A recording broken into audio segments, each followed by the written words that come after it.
In today's video, we're going to go over the most recent patch notes, Villains Part 2. We'll go through it, we'll talk about it, and at the end I want to share you some of my thoughts about kind of the state of the game, what I've experienced so far. I put off doing the patch notes from day one because I want to just kind of experience it a little bit before I put this video out. So we'll talk about that. We will not be going into detail into the G7, although that's an important part of this arc. I may mention some of the highlights there, but I won't go through the notes in regards to G7. This month has a lot of content, so for me to make a decent length of a video here without you all being like, "What, a 30-minute video? I'm not watching that, Grand Admiral Hunter." To avoid that, we're going to try and keep it short and concise, focus on little pieces at a time, but there's a lot this month. There is no lie. There's a lot of information that's been put out by Scopely. We'll have to see. I'd love to hear your feedback. So we'll hop into that. But before we do, please remember that really be able to reach more people. Sharing this video with your friends and your alliances is a huge help. But also feel free to please hit that subscribe button, hit that thumbs up, bell notification so you know when I release new content. And feel free to leave a comment down below. It really does help in the YouTube algorithm to get this video out to more people. I really appreciate it. Without any further ado, let's hop on into the video.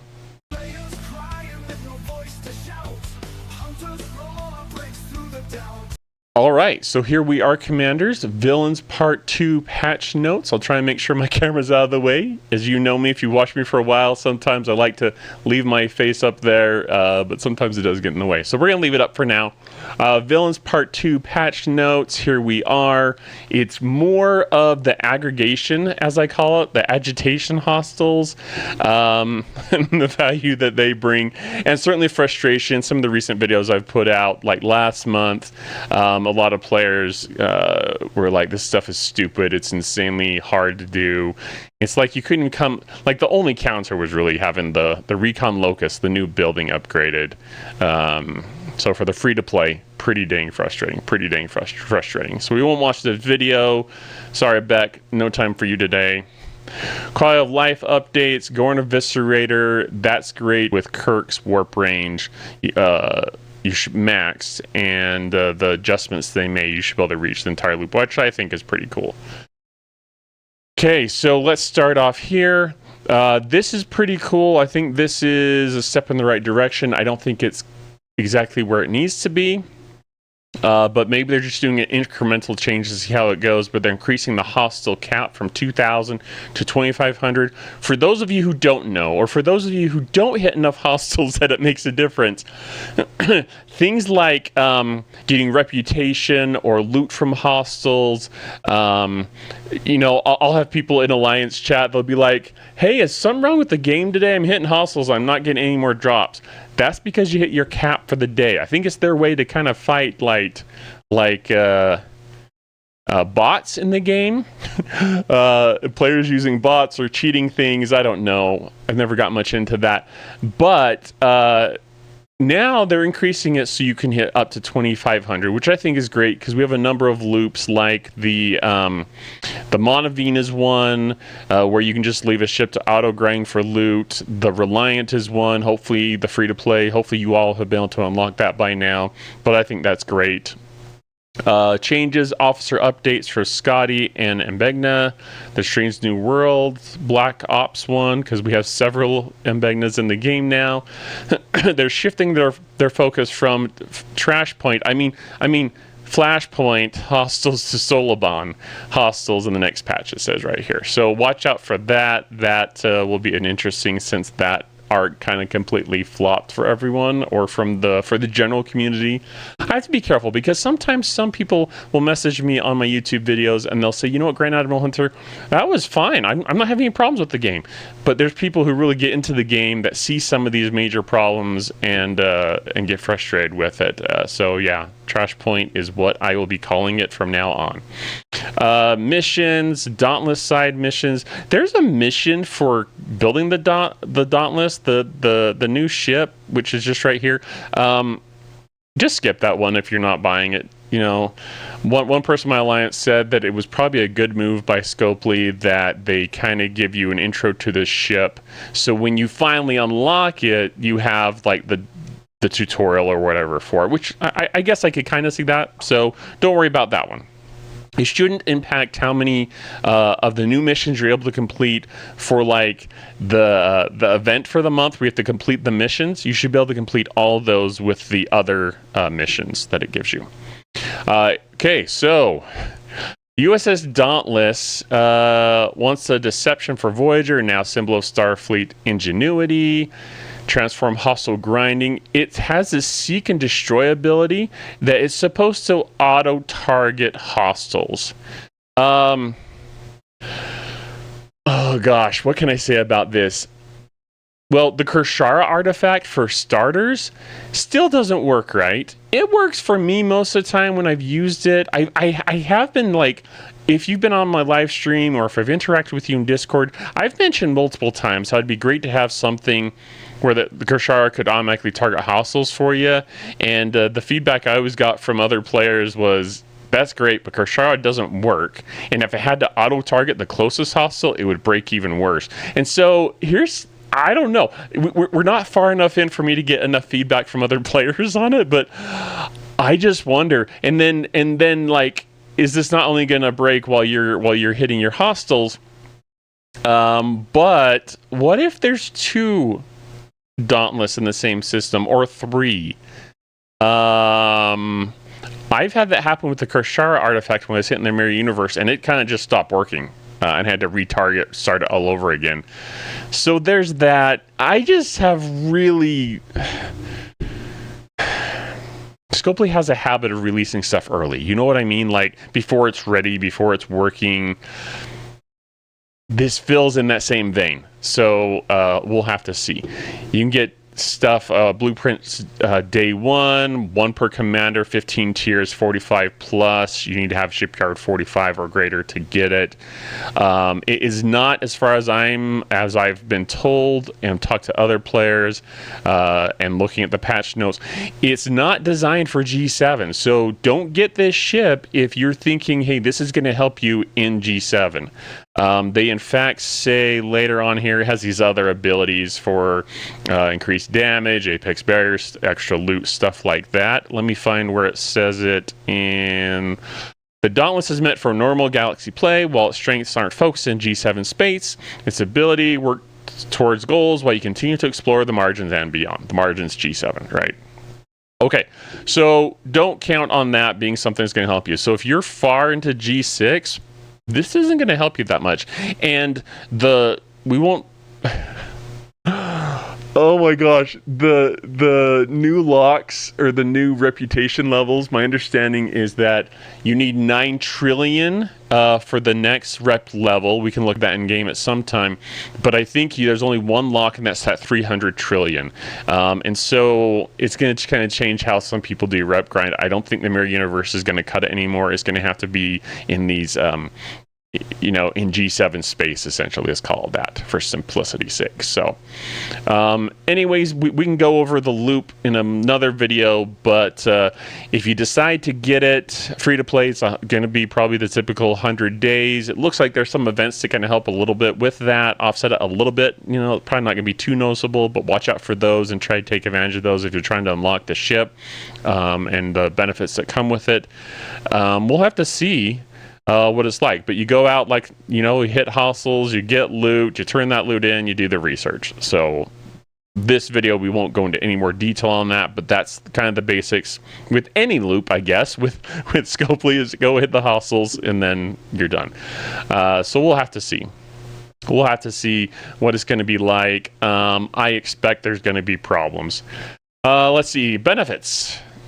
Bundle claims, tear to your ship's growth, milestone gifts when you lock the ship and every tier up, daily strongbox claim, you're going to parts, prototype data, seek and destroy activations, aggregation banners, fusion rods, tech materials, some more stuff to help with the recon locus and with looks like fusion rods, tech materials, so forbidden tech in general, smuggle studies, just some interesting stuff there. So One daily activation at 10 minutes, working up to 30 minutes each, which is probably to coincide, I would guess, with the Mirror Universe. Okay.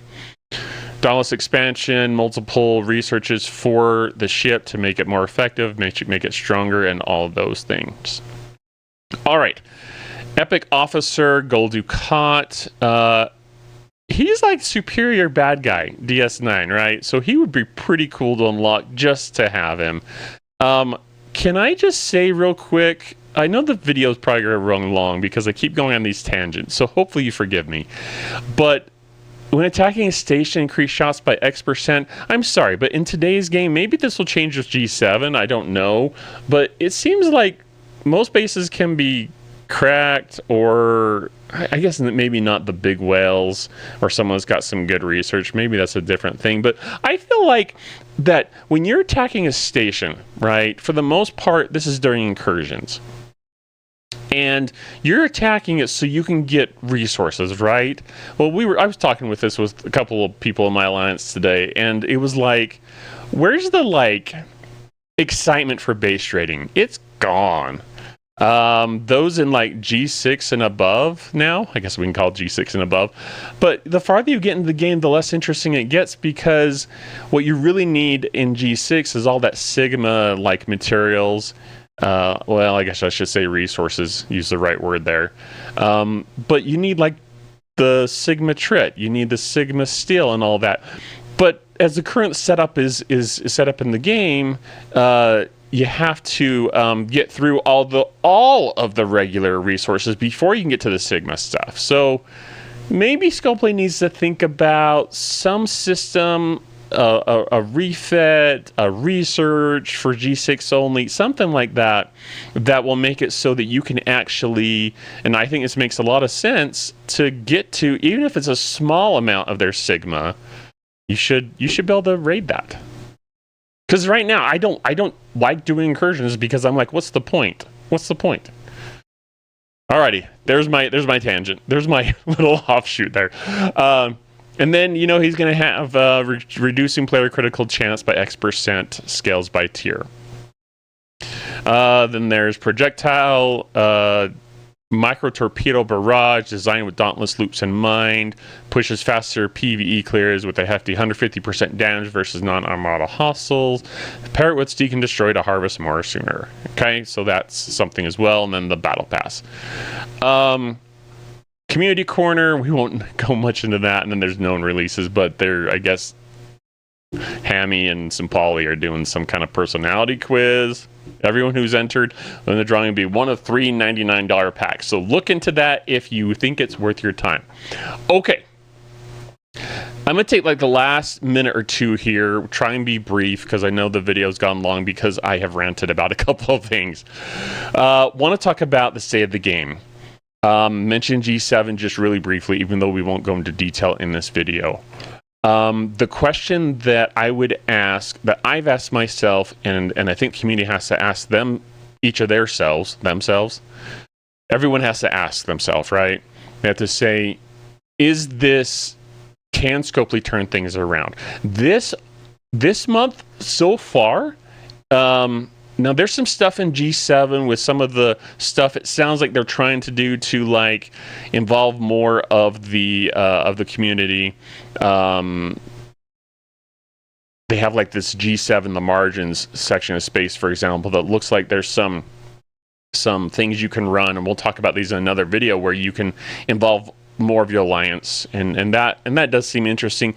And in the margins, it sounds like if you're not G7, if you're Op 70 or above player, that there's a special chat, because in that area of space you've got all 70 plus players able to chat with one another, and it sounds like it's in the game. It's not on your server, it's in the game. So I could talk to a 70 plus player on a whole different server all the time if I wanted to. So that's kind of cool.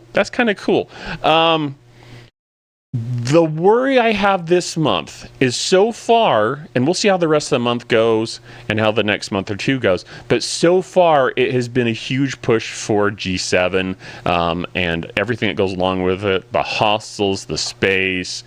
It feels like to me that Scopely is making this push to bring back players who have quit because they got so frustrated with the game, or to keep people from leaving, stop the bleeding, if you will. This month for the free-to-play, for the most part, I think is going to be more of last month, where we're not going to see any significant changes. It's going to probably be another boring month that we'll just have to get through. It's going to suck for some people. So what am I doing? Well, I'm not going to rant any more about that, but I'd love to hear your comments down below. That's basically where I feel like we're at in the game right now. I think it's a tough spot.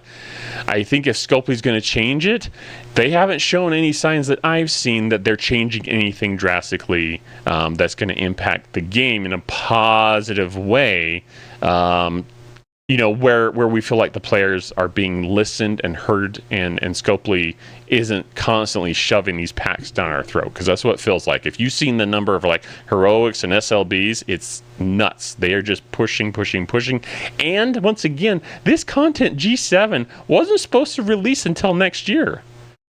By the people who knew, they're like, there's no way it's releasing this year. So that tells me it was rushed. And when you do a rush product, Scopely, you do a botch product.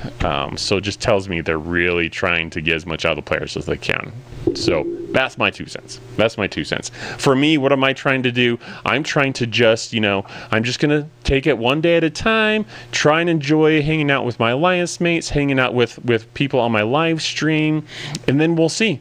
We'll just see how it goes. I'm hoping they can make a change, because I've really enjoyed this game, and it's been a fun journey, and I hope that they can make enough changes that the general community is like, yes, this is heading in a good direction. I'll stick around, and we'll see it for many years to come. So anyways, we'll have to see.